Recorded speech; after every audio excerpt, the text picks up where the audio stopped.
Uh-oh. There we go. You were so preoccupied with seeing whether you could, you never stopped to think whether you should. Oh, I'm being live transcribed by a machine learning system. Who have we got? Or maybe by person. No, I think it's by a machine learning system. If you're, oh, it said yeah. Yeah? If you're a person, tell us.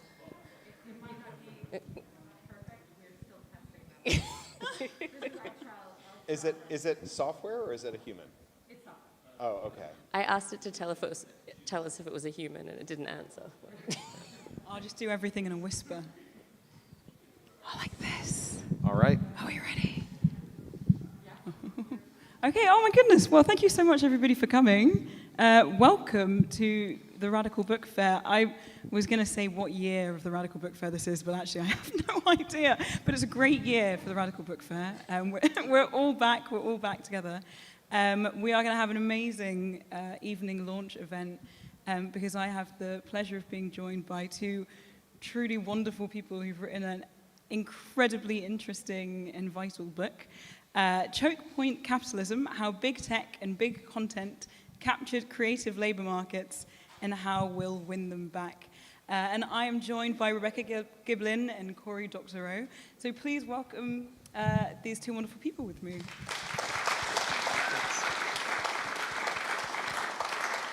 And, you know, every event I do, I forget to say who I am. I'm Jess Bruff. I'm going to be moderating this discussion. So it's going to be about 45, 35 minutes of us chatting, and then there'll be plenty of time for audience questions. I imagine there's quite a few people in the audience who probably have questions about this book, so make sure you have your questions ready, and we'll definitely get to you. I have discussed potentially reading out bios, but these two believe it's actually much more exciting and interesting to say who you are yourselves, and I have to agree. So I'm going to pass over to the two of you to introduce yourselves for us. Given that we proposed that, I probably should have given a moment to thinking about what I would say, which I didn't. I'm Rebecca. I grew up in a house without any books in it, but nothing makes me happier than being in a place like this where there are so many, and having a to-be-read pile that is actually a little bit burdensome, rather than being starving for stuff to read. I work at the intersection of law and culture. I'm really passionate about getting artists paid and promoting access to knowledge and culture. And I am so happy to be here today because it's actually formally the launch date for the UK today. So we are celebrating the birthday of the book. Incredible. Congratulations. Thank you. Rebecca's also a rock star law professor at the University of Melbourne. Who I works on forgot. these things. I knew you were going to miss that part. I just really like books. I'm Cory Doctorow. I also really like books. I've written a couple of dozen of them. I write science fiction novels and nonfiction and books for kids and books for lit-lies as well. I'm a visiting professor of computer science at the Open University, and I helped found the Open Rights Group, and now it has a Scottish sister organization, ORG Scotland. Some of you may be members. I am Rebecca's co-author, and I live in Los Angeles. Amazing, wonderful. Well, thank you so much, both of you, for being here with us today. Australia, America, it's not exactly neighbors to Scotland. Well, I'm actually a Canadian. We're ice Australians. Oh, that's true. That's true. Potentially closer then, in that case. Well, I think maybe we should start kind of at the beginning. What is Chokepoint Capitalism, and why is it such an important issue, so important that you decided to write a book together about it? Sure. Well, you know, we're both veterans of the copyright wars. We've watched the expansion of copyright in every way. It lasts longer. The statutory damages are higher. The things that copyright covers have expanded. They're broader. The ease with which you can receive those damages has only increased, and that's happened for decades, really 40 years of it. And over that time, the entertainment industry has gotten bigger and more profitable, but the share of income that goes to creative workers, whom copyright has expanded in the name of every time, has declined both in real terms and proportionately. And we wanted to investigate why that was. And the conclusion we came to, we analogize it to having a kid who you send to school every day who gets bullied for their lunch money. And it doesn't matter how much lunch money you give your kid, the bullies are just going to take it. And when the industries through which our works reach their audiences are controlled by a small number of firms, they can act like the bullies. When there are 5 major publishers, 3 major record labels that own the three major music publishers, when there's 4 major movie studios, when there's 1 major cinema chain, when there's 1 major ebook retailer, 1 national retail bookseller, and so on, each of these forms a choke point. And at that choke point, whatever alienable right you've been given, whatever thing you have that you're supposed to bargain with and sell, is just taken on whatever terms the person who runs that choke point has demanded. And so you end up with these marketplaces where you've got an audience on one side, you've got creators on the other, and the people who've corralled the audience have this choke point where they can extract favorable terms from creators. And copyright won't fix that. It turns out that if you just give more copyright, you just make the choke point more durable and more effective. But there are other means by which you can do it once you understand this framing. And so, half of this book is just detailed, kind of slightly eye-watering technical proposals for like what we can actually do that will materially improve the lives of creative workers, not just let them feel angry that someone has infringed their copyright, but actually put groceries on their table and help them pay for their kids' education. Yeah, we didn't want this to be, we've all read so many of those Chapter 11 books, 10 chapters about how terrible everything is, and then that conclusion at the end where they don't really have time to get into any detail about how to fix it, but some hand-wavy stuff, right? We really didn't want to write that book. Vote harder. Vote harder. What I really want to emphasize here as well is that it's not a coincidence that these choke points didn't just sort of pop up and like, oh, look, here's where we've ended up. People for the last 40 years at least, have set out to systematically capture markets so that no one else can come in and compete away what were supposed to be temporary advantages. They try to convert them into permanent ones. And it's a deliberate playbook. They're all playing by the same playbook, which is what we show in this book. And that's why you have Warren Buffett coming out talking about how he only wants to invest in businesses that have got what he calls wide sustainable moats. They're ones that have barriers to other people coming in. That's why Peter Thiel goes out and says competition is for losers. This is what's taught in business schools now. Don't make something, right? Don't yourself provide a service, but find a way to capture and then take as much value as you can from the people who actually make the things and provide the services. And it's happening not just to creative labor markets, it's happening to an increasing number of the rest of us. And it's due, in many, many cases, to the fact that we've allowed corporations to grow so powerful that they can shake us down. The imagery of a choke point is inherently quite a violent one. To what extent are these creative labor markets victims of violence, in your view? Well, I think that the great irony is that all of the ways in which creative workers are abused, and sometimes it's quite literal. You have people who are working in unsustainable ways and harming themselves or subjected to harms through their workplace. But sometimes it's figurative. They're just held over to terrible terms that really can only be called scams. We have this joke that there are a lot of things that we find in creative commercial arrangements whose generally accepted accounting practices basis is formally known as "fuck you, that's why." Why did record labels used to deduct a breakage fee from every MP3 that they sold, where breakage referred to the shellac records that would break in the lorry between the warehouse and the high street?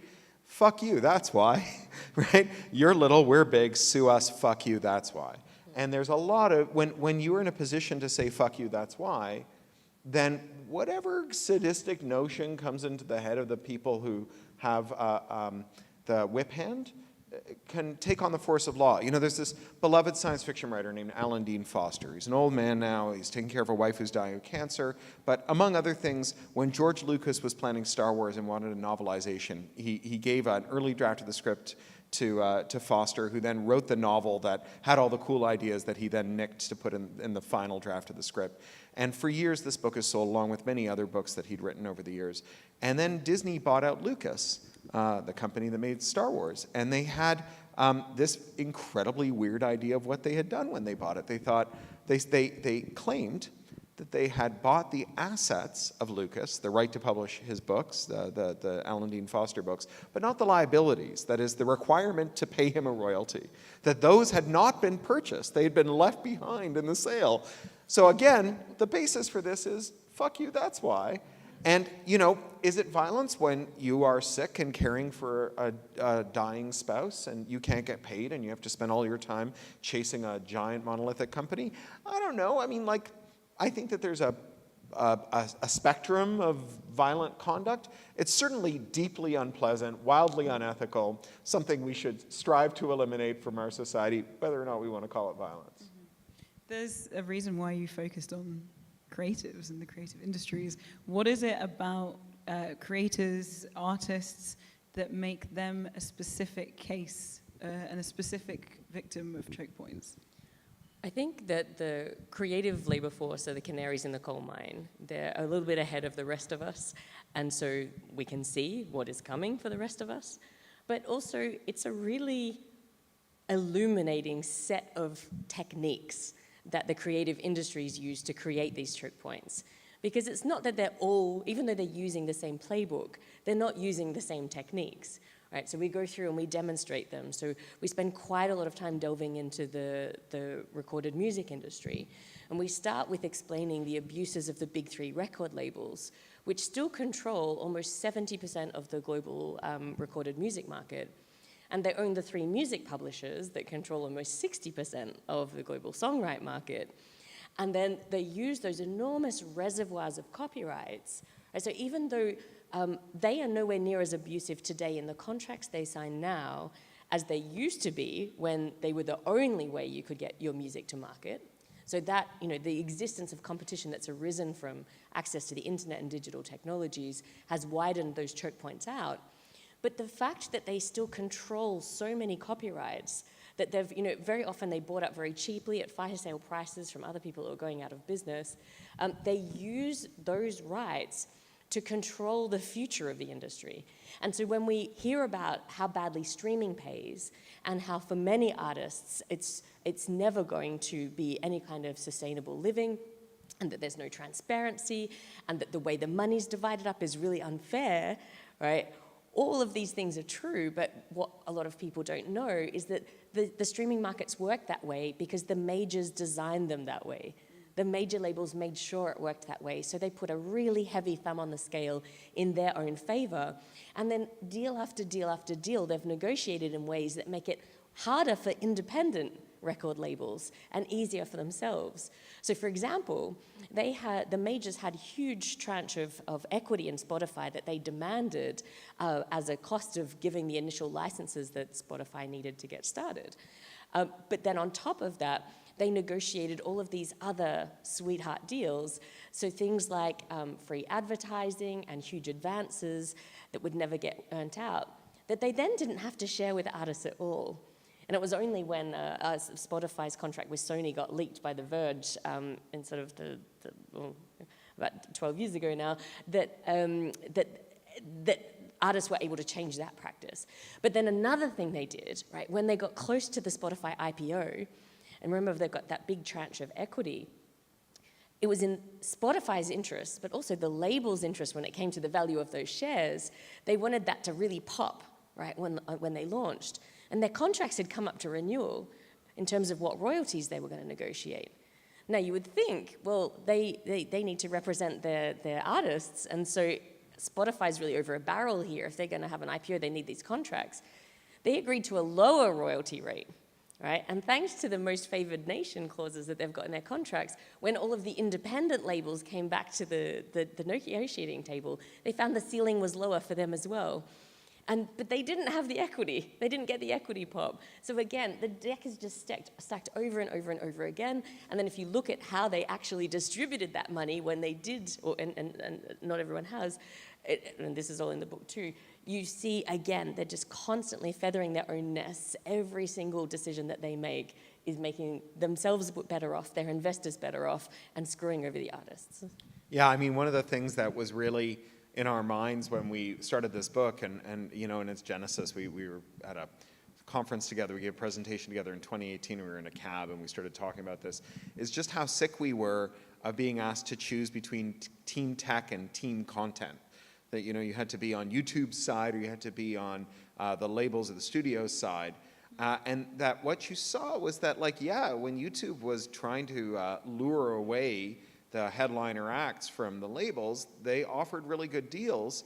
But as soon as they had dominance, those deals evaporated. I mean, some of you may know that Twitch just went through this amazing thing where they're an Amazon subsidiary, and they have this outrageous deal where they take 50% of the money their performers generate.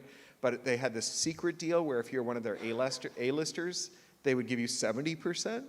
And they had this sort of come to Jesus moment last month where they said, oh, we have to admit it, we've been secretly paying our A-listers 70%.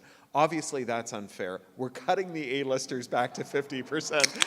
And their excuse for why they did this was, our bandwidth costs are too high. But they buy their bandwidth from Amazon. So Amazon said that Amazon charges Amazon so much money for Amazon's products that Amazon can't afford to pay its workers, right? And, you know, like, spoiler alert for those of you who haven't read a 70-year-old George Orwell novel, but at the end of Animal Farm, the pigs betray the revolution. They sit down with the farmers. The animals crowd around the farmhouse. They look from the men to the pigs and the pigs to the men. Again, spoiler alert, they can't tell the difference.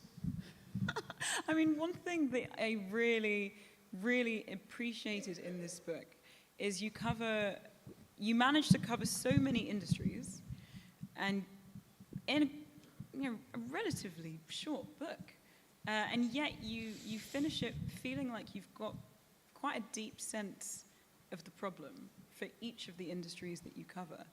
And, you know, since we were kind of on the music industry, I mean, if there are, say, musicians in the room who are thinking about, you know, their career and the potentials of streaming and of putting their music videos on YouTube and all these things, what are the core things that a kind of up-and-coming musician really needs to understand about copyright, about these laws, about the exploitation that's been kind of getting worse over a long period of time? One of the incredibly tricky things is that it's enormously complicated, right? We had a chance, actually, you know, when the Napster wars began and everybody decided that they really liked ready access to the entire source of the world's music and quite liked not paying for it. But it was mostly the convenience, which we've seen, because once people got access to that plus the ability to pay for it, that's what they've done. We had a chance then to reform the incredibly complex and arcane licensing practices around copyright, which would have fixed a lot of the problems that we see today. Like, one of the reasons why Spotify is so dominant is because it's so complex to license this, and that means there's huge barriers to entry to anybody else coming in. Right, so that complexity also makes it really, really difficult for someone who just wants to make music to get your head around it. Like, I spend 12 weeks teaching my students about Australian copyright law, and at the end, when I read their exams, I feel like we needed quite a lot more time. All right, and so it's difficult. So individual solutions, right? Telling every artist you've got to go out and learn all about copyright law. First of all, that's a waste of everyone's time and pretty joyless, unless you've taken the red pill like us and you obsess over it completely. But secondly, even if you know everything there is to know about copyright, without having the negotiating power that you need, that you get from being Beyonce, or that you know from any of the other like huge people. Margaret Atwood is not having the problems negotiating her contracts that we have negotiating our contracts, okay? So it's that lack of bargaining power that means that no matter how much knowledge you've got, you're unlikely to be able to do very much to change the material conditions surrounding the use of your labor and what you produce as a result. What we need instead are systemic solutions. And this was this was very funny. When we were shopping this book around, we had a meeting with one editor, and it started so well. He's just like, I love this book. I love this idea about monopsony. Maybe we'll introduce monopsony in a moment, right? It's so good that you're writing about this. But all your solutions are structural. You don't have any individual solutions here, and I just don't think anyone's going to want to read that. And we were just, mate, you are so close to getting it, right? the way that we're not going to recycle our way out of climate change, we are not going to shop our way out of monopoly and monopsony and corporate power. So all of the solutions that we talk about, right? There's probably some of you who are sitting here right now, and there's probably a couple of % of your background process of your, okay? Zephyr Teachout, who wrote another amazing book called Break 'em Up, about this phenomenon, in her last chapter, she says, if you're going to go out to a protest, but you spend 4 hours trying to drive around to find some markers and some poster board that's not from Amazon, right, instead of using that energy to protest against Amazon, that's a dumb waste of time, right? The same way, sometimes you just need to get the stuff there. And the reason you need to get the stuff there is because they've made it that there is no other choice. So we've got to find other ways of doing this. And like solidarity, collective action are huge parts of this. We worked really closely with the Writers Guild of America when we were writing this book. They did an amazing strike. Some of you might have heard about this. We write about it a lot in the book, against the big 4 Hollywood talent agencies. They had created the same kinds of choke points. They were shaking down their writers using all kinds of nefarious tricks. And even though it was the golden age of television, these writers were finding that their share was declining and declining, and they had to do something. And so they created a new code of conduct that got rid of all of these conflicts of interest. And they said, you sign up to this code of conduct, or we don't work with you. And then in a single week, 7,000 Hollywood writers fired their agents, right? The agency couldn't believe it, right? They didn't think that they would actually go ahead with it. But what the writers came to understand, and what David Goodman, who was the president of the association at the time we were talking to him and the strike was on, and who was with us on our launch day in the United States in Beverly Hills a month or 2 ago, what he told us that night was, we took a long time to realize that they only had that power over us because we gave it to them, right? And when we took it back, right, we saw how little they actually had. So individually, yes, we can't do anything against Amazon. We can't do anything about the material conditions that affect creative labor markets, but all of our labor markets. But together, absolutely we can. And those those writers, they ground out this strike for 22 months. And then the biggest, baddest, most private equity funded, most fucked over if they gave into the strike, gave into the strike. And it was amazing. I think that's something that is, let's clap. Yes. Something that I really appreciate and enjoy about this book is that you're tackling issues where an individual person can look at what's going on and think, well, fuck, this is huge. Like, how can I be a part of changing this thing that I have no power in? And the point is very clearly made that you as an individual can't. And the solutions that you give, throughout the book, but kind of coming together in the end is the importance of collective action and of people coming together as groups and of power in that way. And I'm wondering if you think that there is a good order in which to do things. We've got kind of 2 options, sort of the collective action that looks like striking, it looks like creating cooperatives, and then there's the other version, which is the policy change, which is a little bit different, both of these things. Does one of those have to come first for the other to follow?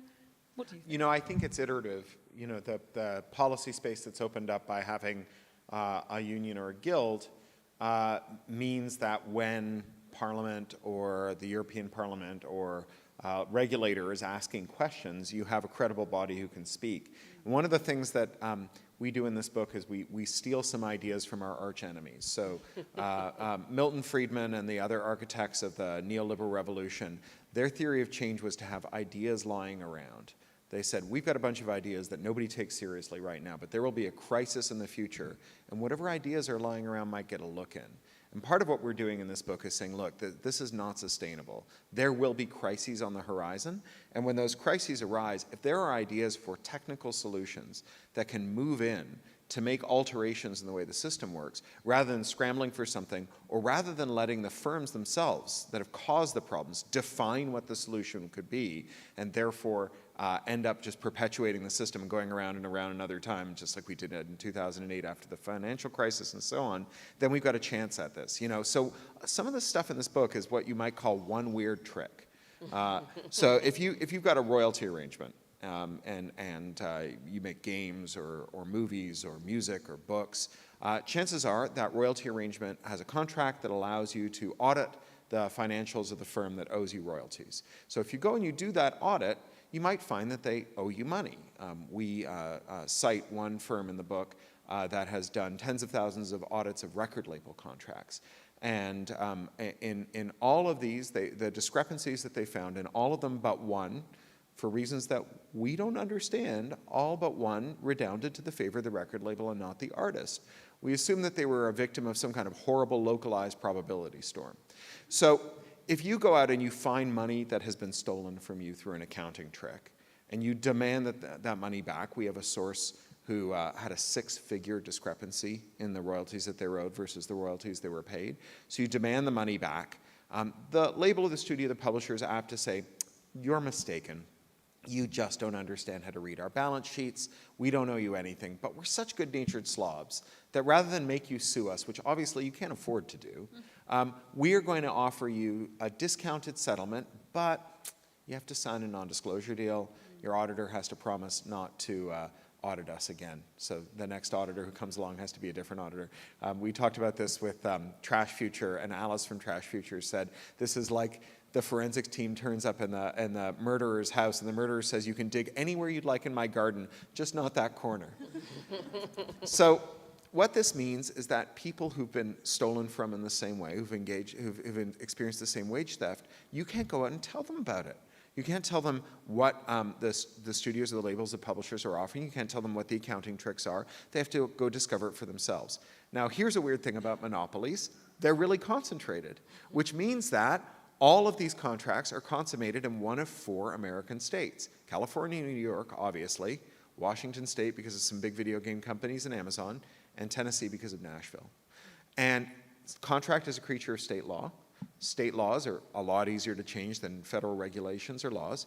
If each of those states, or even some of them, were to introduce a short bill that said, as a matter of public policy, non-disclosure cannot be enforced when it pertains to material omissions or errors in royalty statements that adversely affect the interests of creative workers, those short bills would do more to enhance the livings of more artists all over the world, than 40 years of copyright expansions combined. Right? This is a hole in the machine, a crack, and if we stick a pry bar in it and wiggle it around, money pours out of it into the pockets of artists, many of whom are in really dire straits. They're not owed 6 figures, but they are owed enough to keep themselves from being evicted. When you say, what can individuals do? Yeah, you can join a group, you can join a guild, you can join a union, but one of the things that you can also do, having joined it, is you can, when they are in a position to make a change or foment change, you can discuss with them doing something good rather than something counterproductive. I'm a member of a union here. I'm a member of the National Union of Journalists.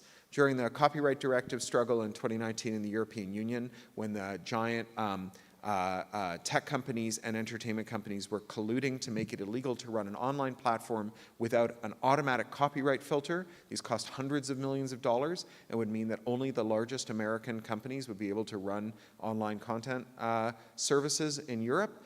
My union was on the wrong side of it. And I called up the policy person who's in charge of it, and I said, you realize that this is going to result in all kinds of things being taken down. Kids who quote Shakespeare are going to have it removed because some wanker has claimed Shakespeare, and the filter's going to take it down. And she said, my job is not to look out for William Shakespeare. My job is to look out for photographers whose work is getting ripped off by content farms. And you know, she's right. That's bad. But this isn't going to solve it. One of the things that having ideas lying around gets you, that understanding where the cracks are in the machine, you can stick a lever and wiggle them and make money pour out, is that when your arts group is in a policy struggle, when parliamentarians stand up and say we must do something about this awful thing, you can show up with a proposal that isn't bullshit. You can show up with a proposal that makes real material changes for the lives of artists. And what everyone can do is to be also, and this is on the policy side, but to be sending an email to your member of parliament saying, we don't want more policies that are just giving more lunch money to big corporations. We demand policies that directly help artists, right? And that's things like, if we're talking about copyright, that's things like giving them rights to get their copyrights back if they're not being exploited, or if sales go below a certain amount, or if a certain amount of time has passed. It's rights to fair and equitable remuneration. It's transparency rights, which was a really welcome thing that was in the 2019 Digital Single Market Directive in the EU. That means as a result of that, artists and performers have got rights to find out how their works are being used, what revenue's coming from that, and how their pay is calculated. These are really, really simple, basic things. If we actually cared about creators, instead of just using them as stalking horses to mask other people's economic interests, they are things that they would have here already, and they simply don't. Well, if we actually care about creators is a really interesting point. I loved that through this book there's this sort of running theme of if only they knew then what we know now. And when I got to the section, the book is really kind of brilliantly structured in showing you everything on fire in kind of the first half and then giving you solutions in the second, and you end with this hopefulness and this feeling that things can change. And one of your solutions is fair wages for creatives.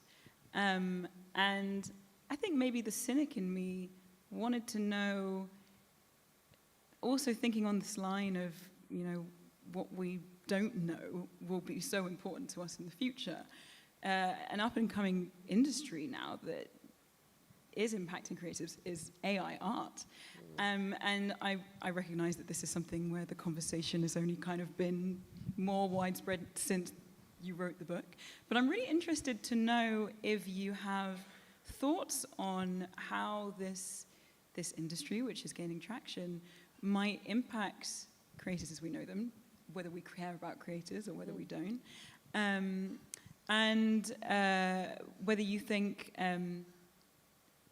the solution of enforcing these big businesses, these big corporations to actually pay creatives fairly, well, maybe instead they'll just say, screw that, I can just create an algorithm and create my art. We can create our art ourselves rather than paying people fairly for their work. I've got so many thoughts on this. Corey, do you want to go first? No, you go first, because the AI art copyrights hurts my head. Yeah, well, so, we could have 5 hours just on this, and I'm really sorry to the students in my copyright class who did have 5 hours on this. Let me start by saying, when we did a Kickstarter for an audio version of this book, because we wouldn't allow it on Audible because of their abusive practices. And if you read this book and you get to that chapter, I think that's the absolute most enraging, eye-popping, like forehead vein popping out part of this book. So we wouldn't put it on Audible, but there's no other way to reach audiences except that. Except fortunately, Corey has a very wonderful and devoted fan base, and we took a gamble. We independently produced the book. We did a Kickstarter, and we sold the shit out of it. Right? It made a lot of money, which was terrific, because then that's going to make this book more possible. But we also wanted to do some cute things, so we made some stickers and some pins as part of this, which are actually for sale here. That's a very neat segue. But we got an amazing designer who I know, and I rang her up and said, we really want to get these stickers and pins done. And we had some drafts from somebody else that were really not good. And she looked at me and she's like, are you sort of married to this? And I was like, absolutely not, I think it's hideous. And she said, well, look, it just doesn't make sense to me. Like, what does this mean? And I was like, I don't know. And she's like, but no one knows what chokepoint capitalism means yet. So you're being told to, so the original design said, unite against chokepoint capitalism. She's like, but you invented that term, right? And yeah. So how does anyone know what they're talking about? Like, what are they agreeing that they're uniting against? I'm just like, I don't know, man. Like, it's terrible. And she's just like, well, tell me, what's your book about? And I said, it's about getting artists paid. And she's just like, well, that's your thing, man. So, like, an AI is never going to be able to do that, right? And you probably can't see it. For those of you in the back row, yeah. It says get artists paid. Yeah, and for those of you in the front capitalism. 2 rows, that's the splash zone. You will get wet. Yeah. So, like, there's a human element to design, right? That AI is not going to replace. Like there's an intelligence, a way of conveying story, identifying the key message, figuring out what needs to be told and then how to convey that you're not going to get at all. Right, and then there's 50 billion other things about like the artists that I know who like manipulating those prompts is going to become an art form. We make art with the tools of our time, right? And I'm already seeing the kinds of art that's being generated, like visual art and all kinds of things that are being generated by using these technologies in a way that creates meaning and beauty that not everyone's able to do, right? And the same way that I think a lot of people were very dismissive about sampling when that technology came along, and other people were really dismissive about jazz when that came along, right? People are not necessarily going to understand, but there's a lot of artists and a lot of really smart arts people that I know who are telling me that this is something that's going to happen. So I don't think you take the humans out of art, and I don't think AI does that. Yes, I do think that some stock photo imagery, like if you want a picture of a monkey on a tram, it's going to be way cheaper to type that in, I've done it, to DALL-E. Really fucking creepy monkeys though, man. What about a score for the next Star Wars movie? Sorry? What about a score for the next Star Wars movie? Yeah, I mean, so this is the thing, right? We've got lots of questions about how it's going to go, lots of questions about, you know, do we remunerate the people whose art was trained on? These are all edge questions. But is that going to replace human creativity? Absolutely not, I don't think. And I think the analogy to sampling is really well taken. So we have a chapter in the book where we draw on the work of Kemmerer MacLeod and what was his co-author? Peter DeCola. Peter DeCola, yeah, on the history of sampling and exclusive rights in sampling. So the first people to sample assumed that there was no copyright in it. To the extent that they thought about it, they assumed that it was either de minimis, that's too small for the law to trifle with, or fair dealing or fair use. After all, you know, if Ella Fitzgerald is scatting and she suddenly breaks into like 2 bars of Deo, she doesn't owe Harry Belafonte a royalty, right? Artists have been doing this since the year dot. They've been working one song into another by reference in this way. What's the difference if you're doing it with a tape loop versus doing it with your voice or your horn? And so you got this kind of great eruption of incredible music that was very sample heavy, that did things that you could only do if you didn't need permission for samples, just because the use of an individual sample was so marginal that it was, there was no way anyone was going to like go out and clear it first. So like Public Enemy layers 16 snare drums on top of each other to make one kind of hyper snare. They're not going to go out and get 16 permissions for 16 snare drums, right? They're just going to make that sound. So you get albums like It Takes a Nation of Millions to Hold Us Back by Public Enemy, Paul's Boutique by the Beastie Boys. These were at the time the most successful hip hop albums that had ever been recorded, and they were recorded without paying anyone for samples. And then you got a combination of some court cases and a change in practice that instituted a new norm where samples all had to be licensed. And so what that meant is that if you wanted to record hip hop, you had to have a record deal, because the only people the labels would sample to were people who had record deals. So you had to walk through Chokepoint and give up all your rights, including the rights to be compensated for your own samples, which meant that now the next person who wanted to sample you had to walk through the door. There was a very brief moment in which you had a lot of heritage acts that had been treated very, very badly, getting money that they desperately needed from the sampling revenue. And then as quickly as it emerged, it was extinguished with a new kind of contract that meant that any of those windfall revenues would go directly to the shareholders of the labels and not to the artists who were producing the work. And then you got a complete change in what kind of art could be legally made. So nobody would produce an album with the sound of Paul's Boutique or It Takes a Nation of Millions to Hold Us Back today if they expected to get it played through legitimate channels. You get artists like Girl Talk who just can't charge for his money, or for his music rather, right? Gets like zero compensation because he's making illegal art.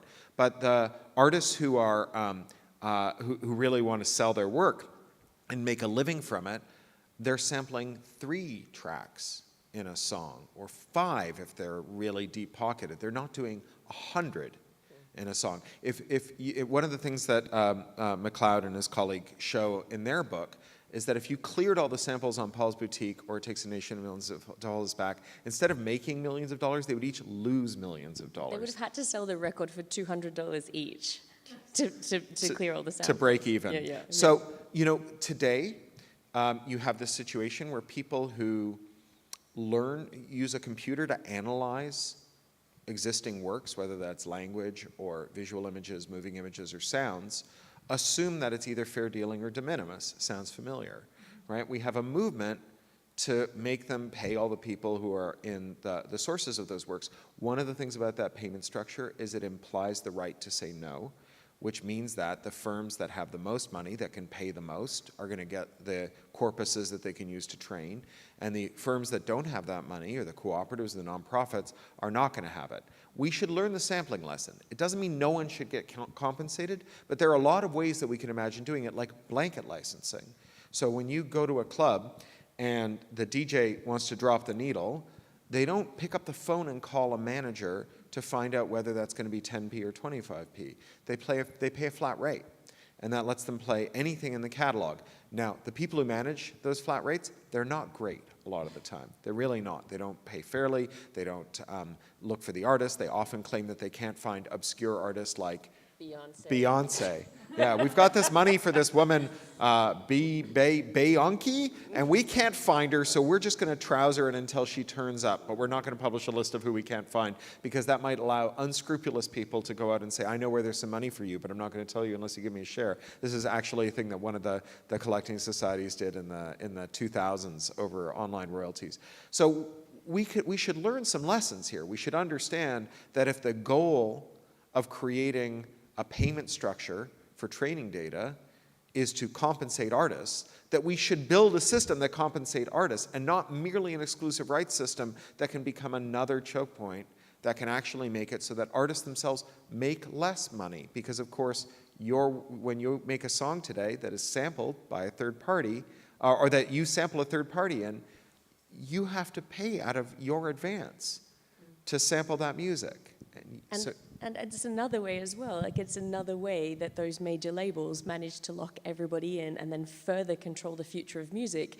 Because if you want to sample any of that 70% of the world's recorded music repertoire, you better be signed to one of those majors, because otherwise no one's talking to you, right? And you're not even able to get it in front of the ears of anyone, any of the decision makers, much less pay the fee. They won't even talk to you.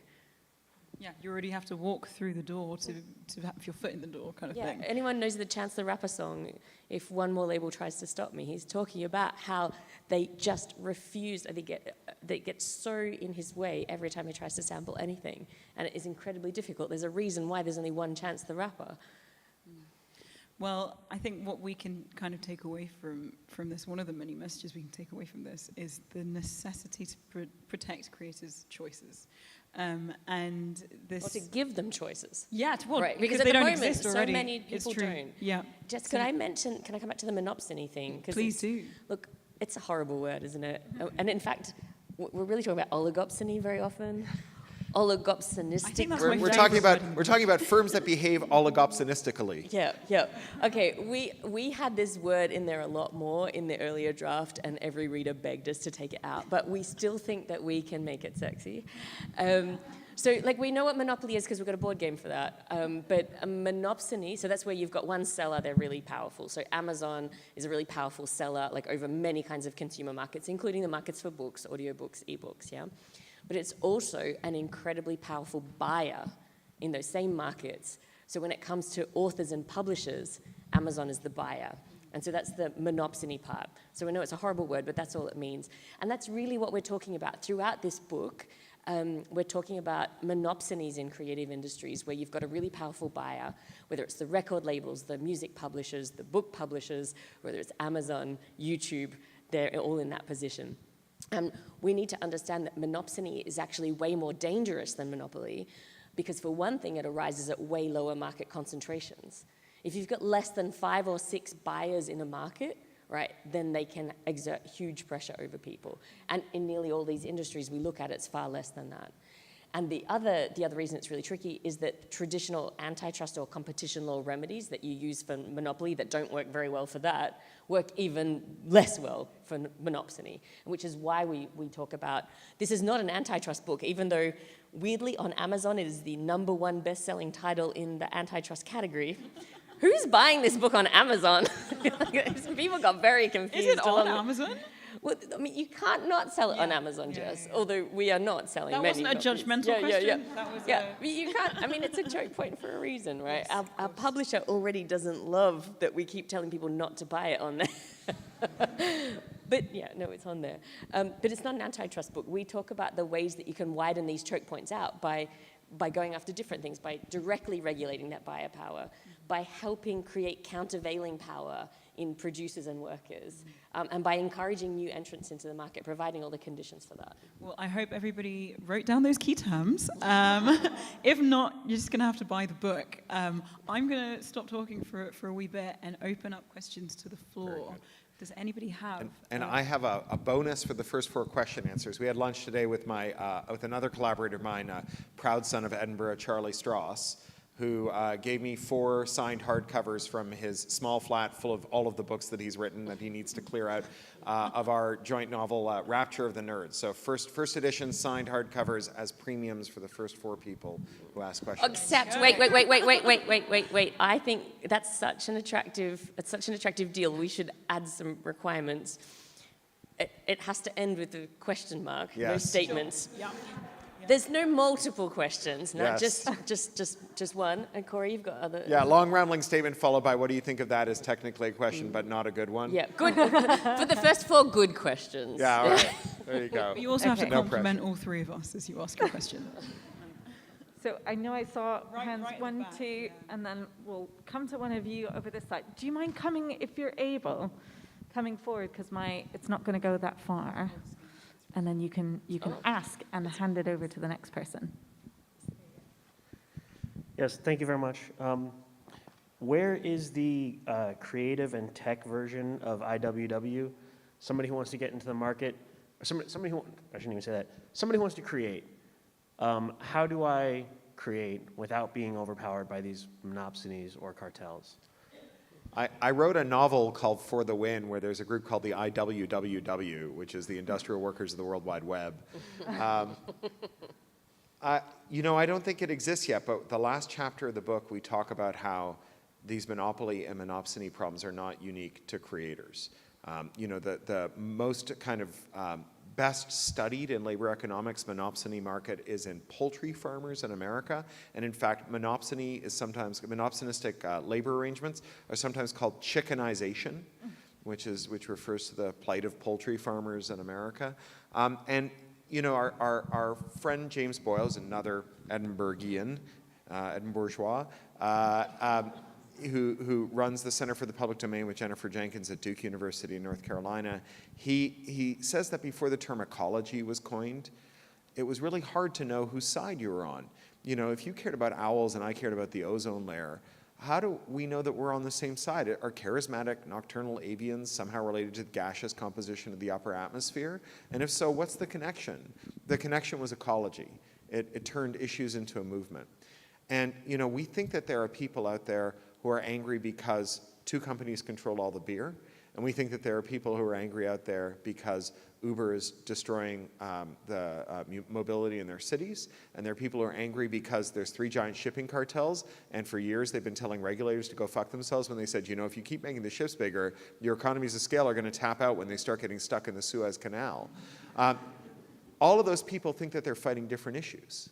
Right? They think that they're not on the same side as people who are angry that the professional wrestlers they grew up loving when there were 30 leagues, now that there's 1 league, have been reclassified as contractors, lost their health insurance, and are begging for pennies on GoFundMe to die with dignity of their workplace-related injuries. And everyone as well who's feeling noticing how expensive everything is getting, but how our wages are not increasing to match. And who are curious that the CEOs of giant monopolistic consumer packaged goods companies like Unilever and Procter & Gamble, who make everything on your grocery shelves, are claiming when they speak to the press that the prices have gone up because inputs have gone up. When they speak to their shareholders, they're saying we're having a bonanza day because people think prices should go up, so we've raised them a lot. We're all on the same side. Right? We're all, you care about spotted owls and I care about the ozone layer. We're actually fighting for ecology. And we think that the movement now on antitrust, which is part of the bigger movement about corporate power, is a tipping point. It's a point where we can understand that we actually all are fighting the same cause. And in the book, we have a non-creative labor market example of Uber drivers who managed to beat Uber in California, where they had all been forced to sign these arbitration waivers that said they couldn't see a judge if they got stolen from, that they had to go to a fake judge, a corporate arbitrator who worked for Uber, who would decide whether or not anything bad had been done to them. And they couldn't do class action. And so they figured out how to automate arbitration claims. The cost of paying the arbitrator for each of them exceeded anything they would have gotten out of a class action. Thousands of them all coordinated, brought their own individual arbitration action at the same time, which turns out to be way more expensive than just a class action. And Uber went to court and said, Your Honor, what kind of idiot would think this clause was enforceable? You should clearly strike it down. They paid the drivers $150 million.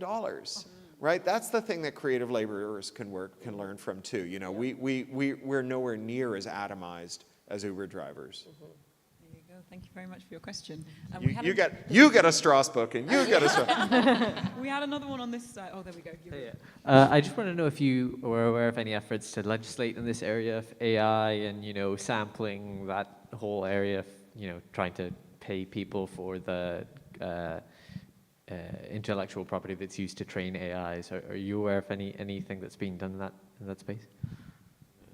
I mean, there's the AI Bill of Rights in the U.S. It's just Look, document. It's really just starting out at the moment. But yeah, there are real dangers, as Corey was alluding to earlier, that it could be very easily a situation where the only one that can afford to use these databases, if you design it wrong, are the biggest, baddest corporations, and then we give them a lock over this technology and these results as well.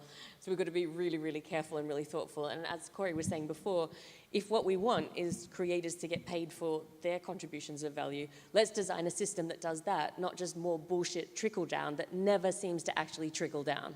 And there is a good data mining example, not AI, but data mining in the UK of doing it right that is still pending and could use your help. So Ben Goldacre is an evidence-based medicine specialist. His connection to Scotland is he got sued by Gillian McKeith for...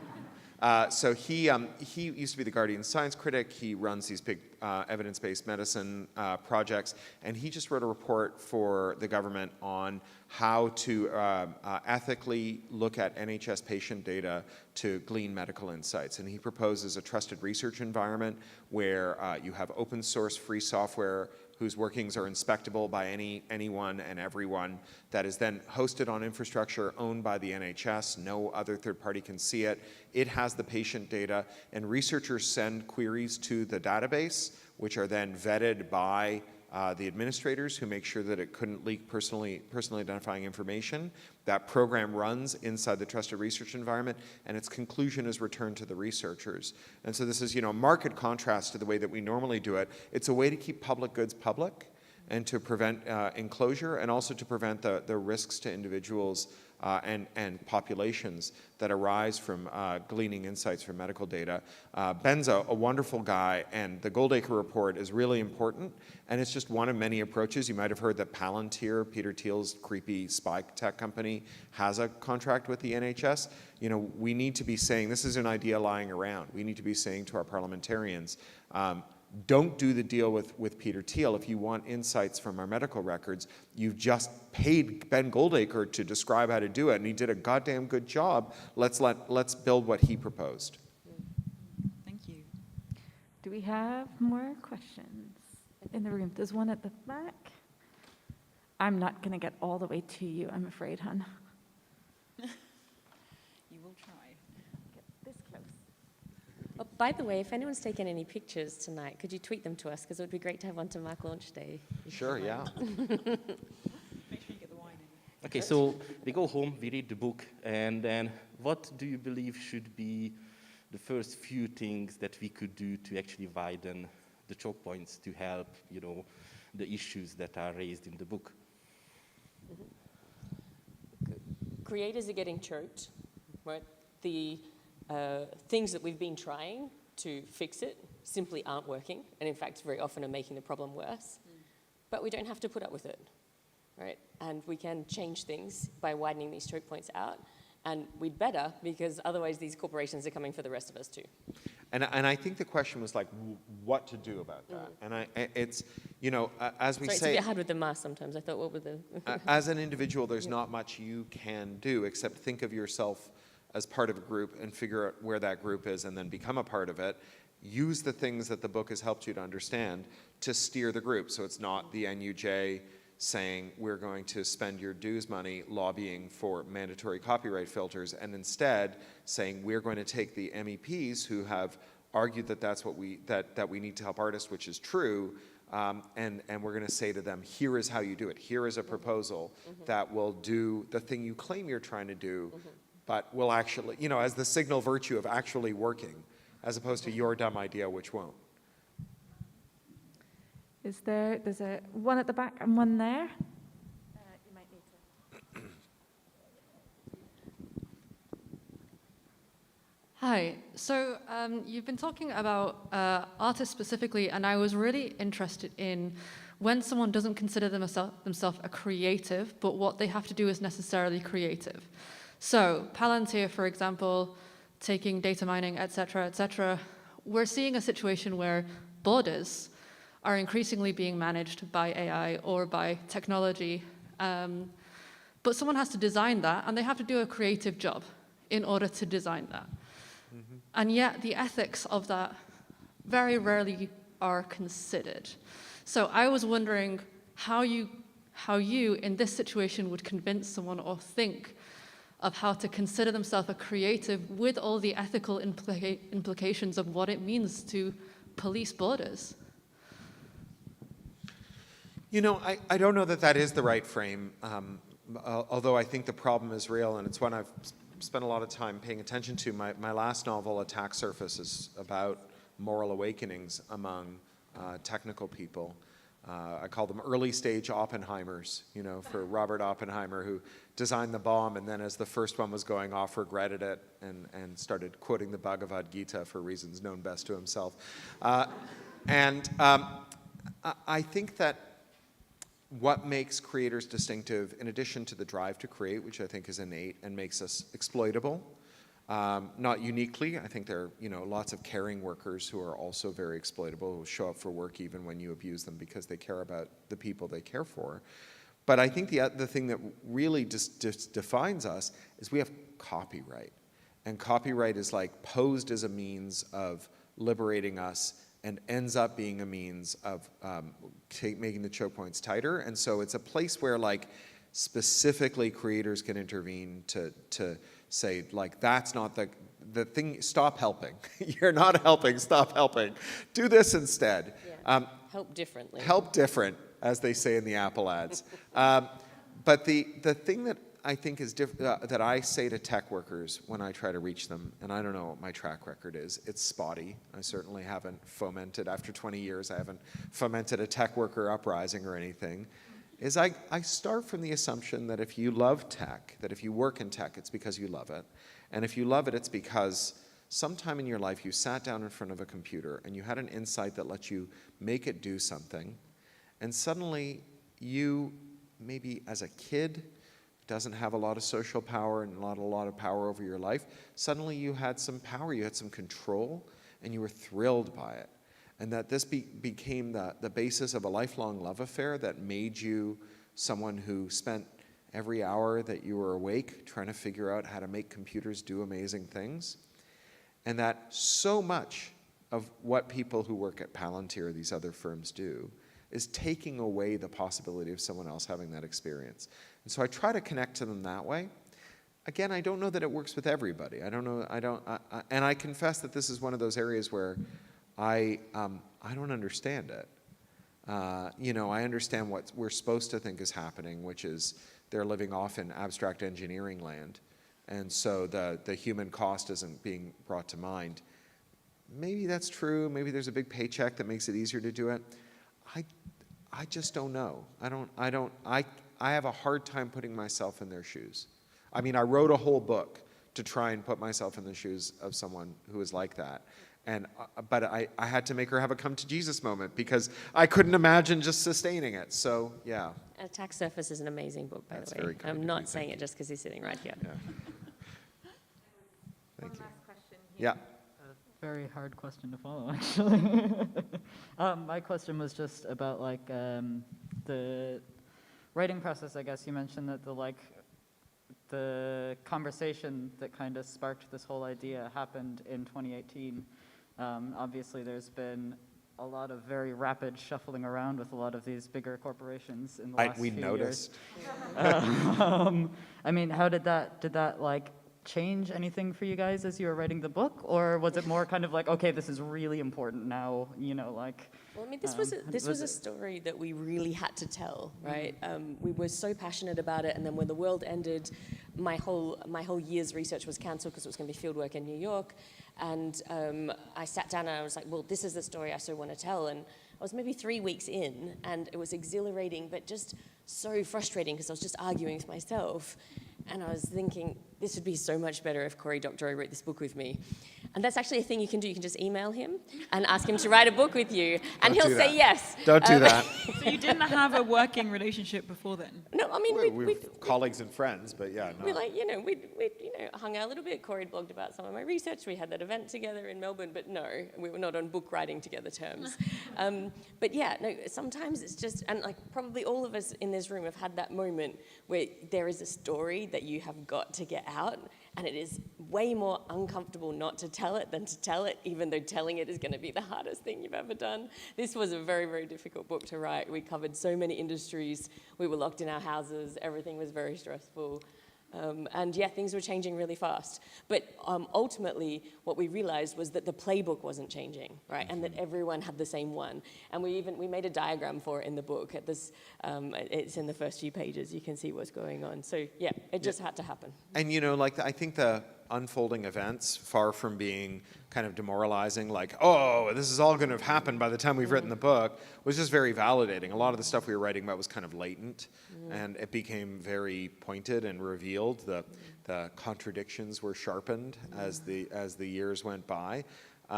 And that's a thing that I think happens a lot when you write sort of cyberpunk stuff. That as we like to say, cyberpunk is a warning, not a suggestion.